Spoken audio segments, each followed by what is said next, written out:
মেঘনার বিয়ার ৮ মোলার গরু মাংস রান্না করছি। তে ভাজা ধনে জিরার গুঁড়া লাগবে। তো এখন আমি পাটাতে ভাজা লেসি পিষে দিব।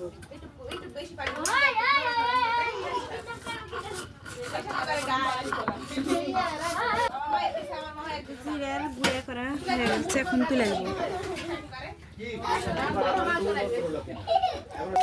ভাজা ধনে গুঁড়া পিষে নেব, পাটাতেই পিষবো, ব্লেন্ডার তো নাই, পাটাতেই পিষে দেবো।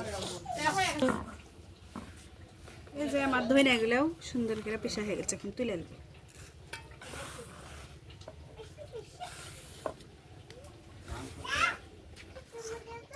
তো মিশানাও হয়ে গেছে, এখন দিয়ে দেবো, মাংসে দিয়ে দেবো।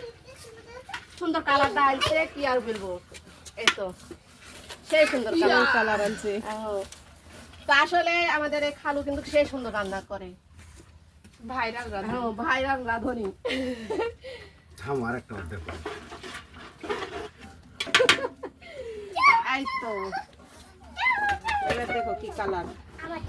এমনি বসে আছি, কখন রান্না চালাচ্ছে তখন থেকে বসে আছি, খালি রান্না শিকার করলে শিকার কেন্দ্রে। ওই যে পিকনিকের পাট করলে আলহামদুলিল্লাহ খুব সুন্দর রান্না হয়েছে কিন্তু। মাংসর একটা ঝোলের একটা কোয়ালিটি আছে, এই ঝোলটা এভাবে যাবে, এভাবে যাবে, পাতলা হবে না। বাড়ির কাছে রাঁধুনি পাচ্ছি।